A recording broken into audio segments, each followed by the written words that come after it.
Chères vins joueuses, chers vins joueurs, ici Ren, et bienvenue dans cette dégustation de Twilight Imperium, un jeu de Christian Peterson chez Fantasy Flight Games.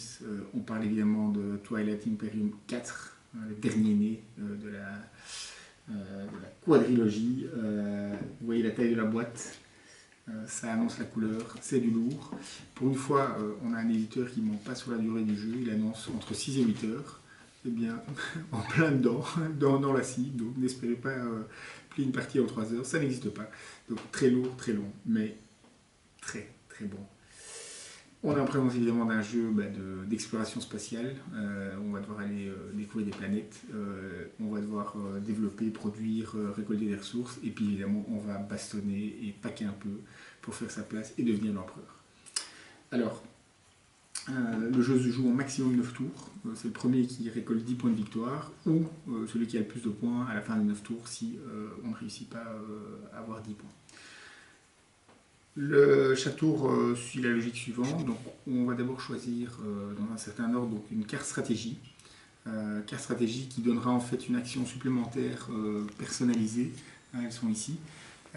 Au joueur qui l'a choisi, avec un système à la Puerto Rico, c'est-à-dire que celui qui choisit applique l'effet qui se trouve au-dessus, et tous les autres joueurs, sous certaines conditions, et en général en payant un token que je vais montrer juste après, peuvent appliquer un autre effet.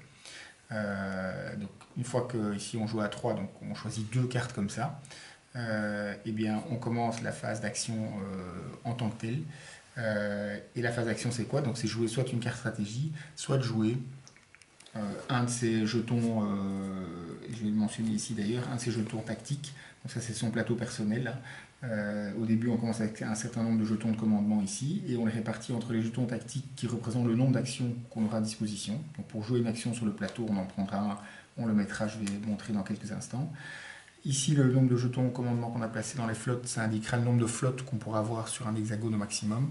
Et les jetons stratégiques, ce sont ceux qui permettront de faire cette fameuse deuxième action quand quelqu'un d'autre, un autre joueur, une autre joueuse appliquera cette action. Et donc on pourra faire ça, mais en payant un jeton stratégique ici.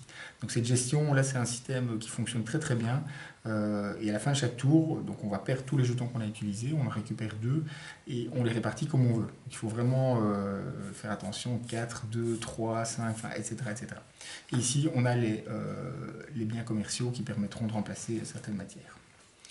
Alors, une action concrètement, donc soit on joue son action stratégique ou une de ses actions stratégiques, soit simplement on place un jeton tactique sur la tuile sur laquelle on veut agir. Et pour faire simple, il y a deux choses différentes à faire. Je vais enlever celui-ci pour montrer.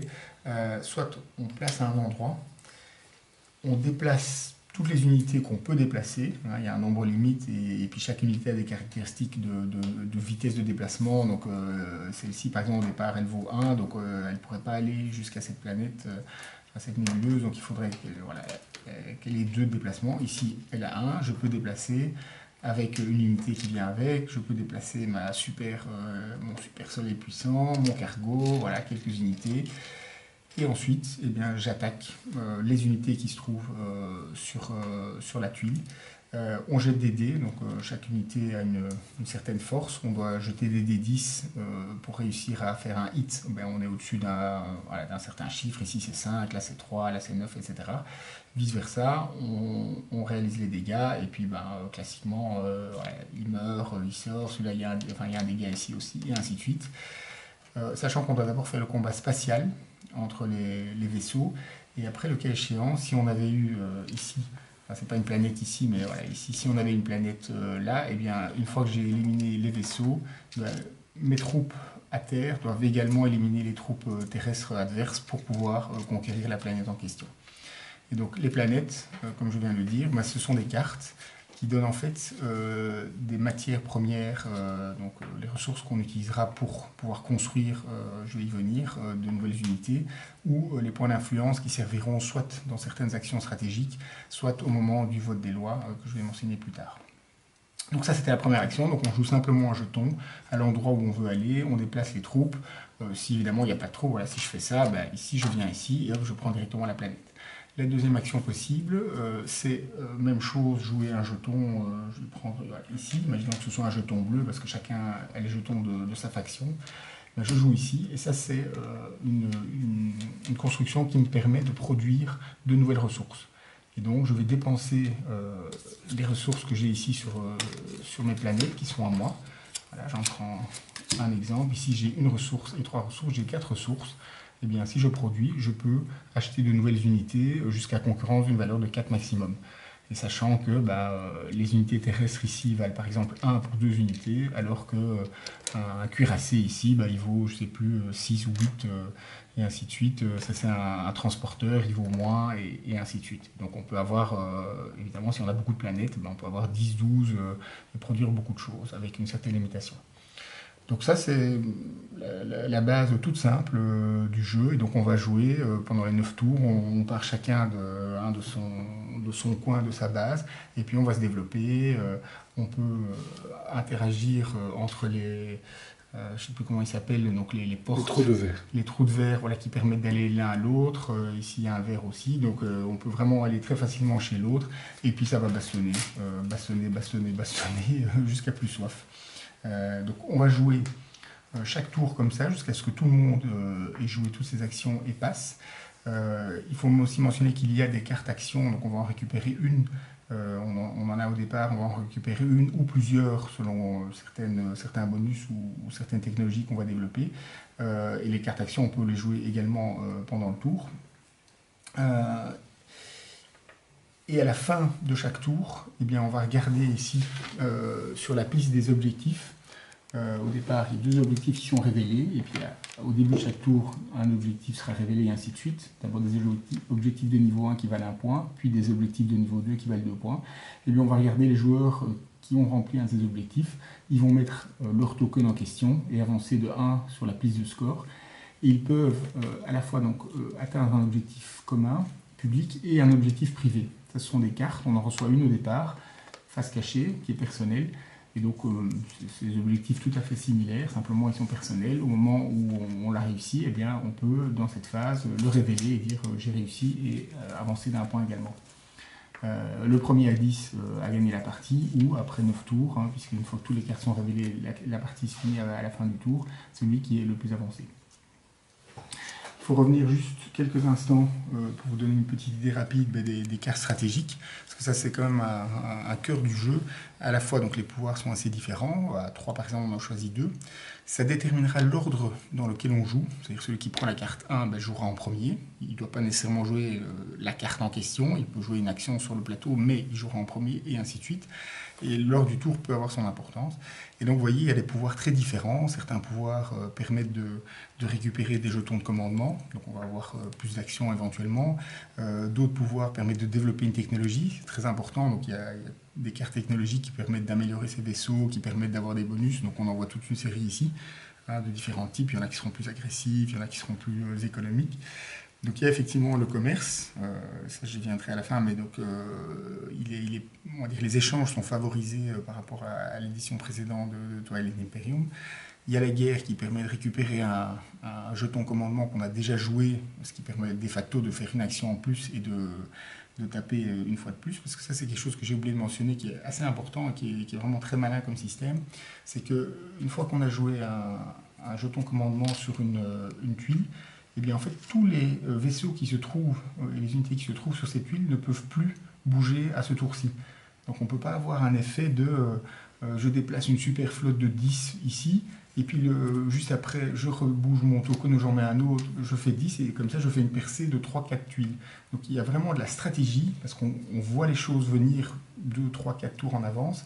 Donc il y a les réflexions, c'est pas le coup de bol, j'ai pu monter un truc, l'autre a un peu oublié, j'ai une carte action super géniale qui me donne plus 1 en déplacement, je fais pouf pouf pouf et je détruis tout. Donc il y a vraiment une prévisibilité, dans le sens stratégique, qui est très importante.